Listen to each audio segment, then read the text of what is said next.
अस्सलाम वालेकुम व्यूअर्स, आप देख रहे हैं हमारा चैनल रिच पाकिस्तान और मैं हूं आपका मेजबान अब्दुर्रहमान। आइए नजर डालते हैं आज की दो इंटरेस्टिंग न्यूज पर। पाकिस्तान और चाइना के दरमियान रेलवे ML1 मंसूबे की फाइनेंसिंग के मामला तय पा गए हैं। अब यह मंसूबा कुछ प्रोडक्ट्स को छोड़कर बाकी मुकम्मल किया जाएगा, यानी जो मंसूबा $10 अरब का था उसकी कीमत कम करके अब $6.5 अरब की गई है, ताकि कम से कम ट्रैक पर तेज रफ्तार ट्रेन भागना शुरू हो जाए। कौन कौन से मंसूबे इसमें से निकाले गए हैं कीमत कम करने के लिए, उसे प्रोग्राम में जाकर डिटेल में डिस्कस करेंगे। जबकि आज की दूसरी खबर, खैबर पख्तूनख्वा के अंदर जेरे तामीर दूसरा CPEC का स्पेशल इकोनॉमिक जोन, उसकी कंस्ट्रक्शन मुकम्मल हुई है। फेज 1 का बाज़ाब्ता इफ्तिताह कर दिया गया है। रशकई स्पेशल इकोनॉमिक जोन का जो इफ्तिताह हुआ है उसे आपके साथ डिस्कस करेंगे और बताएंगे कि कितने अरब रुपए की लागत से कितनी फैक्ट्रियां इस वक्त ज़ेरे तामीर हैं। लेकिन पहले चलते हैं उस खबर की तरफ जो कि दुनिया न्यूज समेत दीगर बड़े मीडिया चैनल्स ने रिपोर्ट की, जिसके मुताबिक पाकिस्तान और चीन के दरमियान रेलवे ML1 मंसूबे की फाइनेंसिंग के मामला तय पा गए हैं और इस सिलसिले में जो बाज़ाब्ता मुआहदा है, उम्मीद है अगले हफ्ते के दौरान जब चाइनीज नायब वजीर आजम पाकिस्तान के दौरे पर आएंगे तो साइन करेंगे। पहले यह मंसूबा $6.5 अरब का था, 2010 में इसकी अप्रूवल एक्निक ने दी। फिर नून लीग ने आकर उसकी कीमत बढ़ाई और इससे $10 अरब का कहा, क्योंकि हर चीज की प्राइस बढ़ चुकी थी।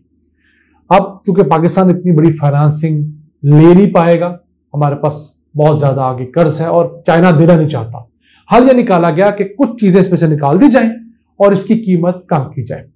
तो अब इसकी कीमत दोबारा $6.5 अरब की गई है, लेकिन जिन चीजों पे कॉम्प्रोमाइज किया गया है उनमें सबसे पहले तो जो 1733 किलोमीटर तवील इस डुअल ट्रैक के इर्द गिर्द बाड़ लगनी थी मोटरवे की तरह, अब वो बाड़ पूरे 1733 किलोमीटर पर नहीं लगेगी। जिन जिन एरियाज में आबादी आएगी वहां पर बाड़ लगाई जाएगी दोनों तरफ, जिस तरह मोटरवे पे लगी है। लेकिन ऐसे इलाके जो बंजर हैं, बेआबाद हैं या जहां पर सिर्फ ज़रूरी फसलें काश्त होती हैं, वहां पर किसी के गुजरने का इतना रवाज नहीं होता, रश नहीं होता, तो वहां पर बाढ़ नहीं लगेगी, उससे पैसे सेव होंगे। और कराची से पेशावर तक 1733 किलोमीटर है। मैं समझता हूं इसमें से कम 1500 किलोमीटर तो ऐसा होगा जहां पर बाढ़ की जरूरत ही नहीं होगी। दूसरा, इस रेलवे ट्रैक पर जहां जहां रेलवे क्रॉसिंग्स थी, यानी ट्रैक को जहां से सड़क काट रही थी, वहां पर अंडरपास या ओवरहेड ब्रिज प्रपोज किए गए थे। तो अब उन ओवरहेड ब्रिजेस और अंडरपासेस की कीमत भी अरबों रुपए में हो चुकी है। शहरों के अंदर तो लैंड बहुत महंगी है, तो उसको भी स्किप किया गया है। अब सिर्फ उन जगहों के ऊपर अंडरपासेस या ओवरहेड ब्रिजेस बनेंगे जहां पर बहुत गुंजान आबादी है, और जहां गुंजान आबादी नहीं होगी वहां पर जो रवायती तरीके से जो सड़क बंद की जाती है वही काम चलेगा फिलहाल। क्यों? पाकिस्तान को ML1 मंसूबे की बहुत जरूरत है।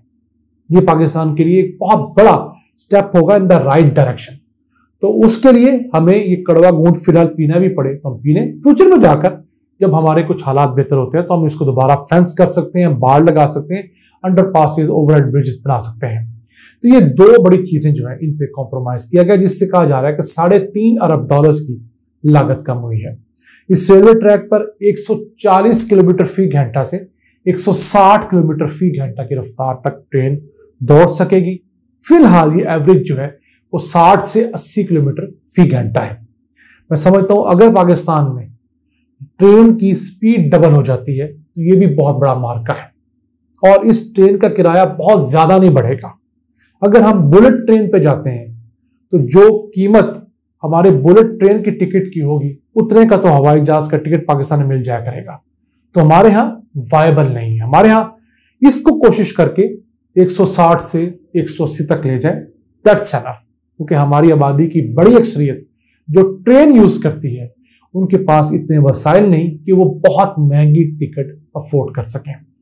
अब फिलहाल इस प्रोजेक्ट के अंदर जो चीजें कॉम्प्रोमाइज नहीं की गई, एक तो डबल ट्रैक होगा, एक जाने के लिए और एक आने के लिए।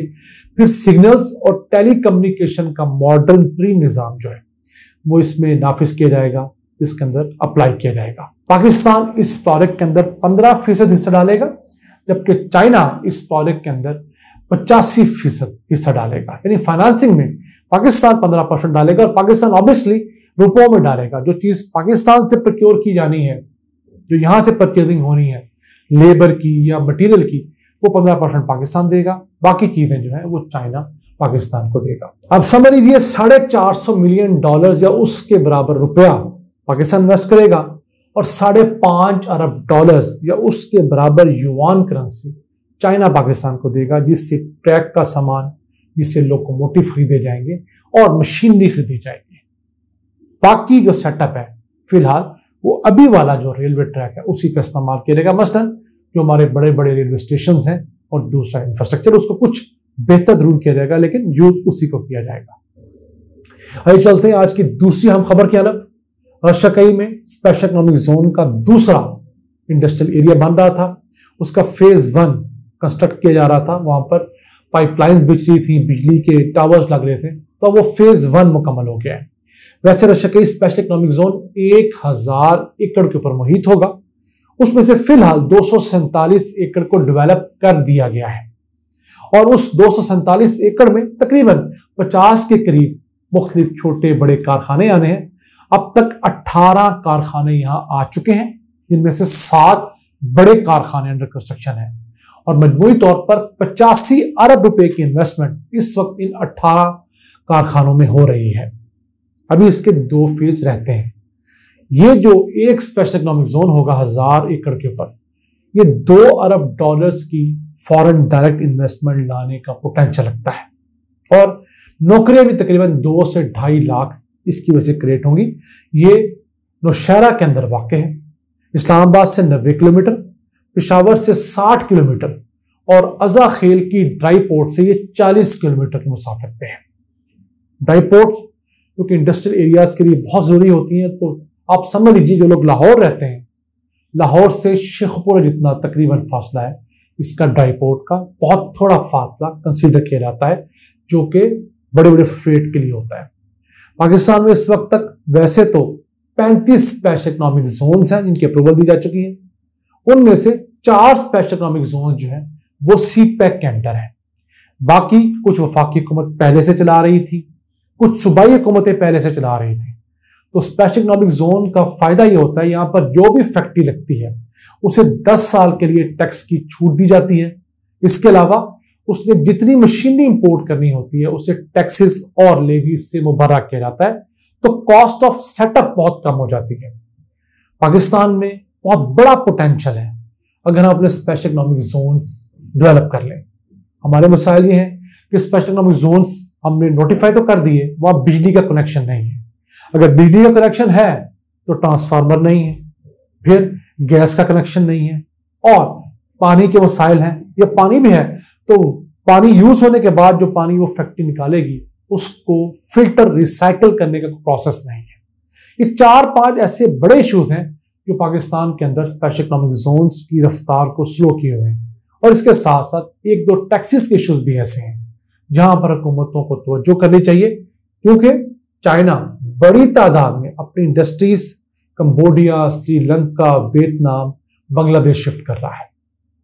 हम बाकी मुल्कों से ज्यादा वाइबल, ज्यादा बेहतर लोकेशन पे हैं, लेकिन हमारे कवानीन और हमारी सुस्त रवि जो है वो हमें हर्डल क्रिएट करके दे रही है।